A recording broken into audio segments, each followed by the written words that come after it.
చంద్రబాబు హయాంలో జన్మభూమి కమిటీల పేరుతో దోచుకు తిన్నారని ఆరోపించారు సీఎం జగన్. జన్మభూమి కమిటీ సచివాలయ వ్యవస్థ మధ్య చాలా తేడా ఉందన్నారు.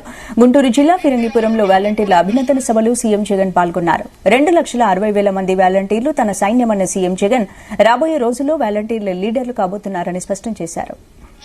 మన సచివాలయాలు వాటితో అనుసంధానమైన మన వాలంటీర్ల వ్యవస్థ ఇంటింటి ఆరోగ్యాన్ని కూడా దృష్టిలో ఉంచుకొని మనం ఏర్పాటు చేసిన గ్రామ స్థాయిలోనే విలేజ్ క్లినిక్లు కానివ్వండి, ఇంటింటిని కూడా జల్లెడ పడుతూ ప్రతి పేదవాడికి కూడా వైద్యం కోసం అప్పులు పాలయ్యే పరిస్థితి ఉండకూడదు, ఆ వైద్యం వారికి ఇంటి వద్దే అందే కార్యక్రమం జరగాలి అని తాపత్రయంతో వేస్తా ఉన్న ఆరోగ్య సురక్ష కానివ్వండి, ఎంత మారుమూల పల్లెల్లో ఉన్నా కూడా పేదలకు 77 ఏళ్ల స్వతంత్ర భారత చరిత్రను కని విని ఎరుగని ఆరోగ్య భరోసాను ఈరోజు మనం ఏర్పాటు చేసిన మన వ్యవస్థలు ఈరోజు గ్రామ స్థాయిలోనే ఇస్తా ఉన్నాయి, నమ్మకం ఇస్తా ఉన్నాయి, పేదవాడికి భరోసానిస్తా ఉన్నాయి.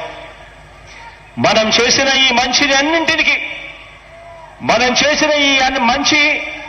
అన్నింటికి భిన్నంగా గత జన్మభూమి కమిటీలు, వారి పార్టీ కార్యకర్తలు, వారి పార్టీ అభిమానులు వాళ్ళు ఏం చేశారు, వాళ్ళు ఏం అందించారు అని చూస్తే 2019 జూన్లో మనం అధికారం చేపట్టక ముందు వరకు పరిస్థితి ఏమిటి, ప్రజలకు అందిస్తామన్న ప్రతి సేవలోనూ కూడా మార్పు గమనిస్తే అప్పుడు మనకు కనిపించేదేమిటి అనంటే ప్రతి సేవకు, ప్రతి స్కీముకు అప్పటిలో ప్రతి పేదవాడు కూడా ఇచ్చుకోవాల్సింది లంచం లంచం లంచం.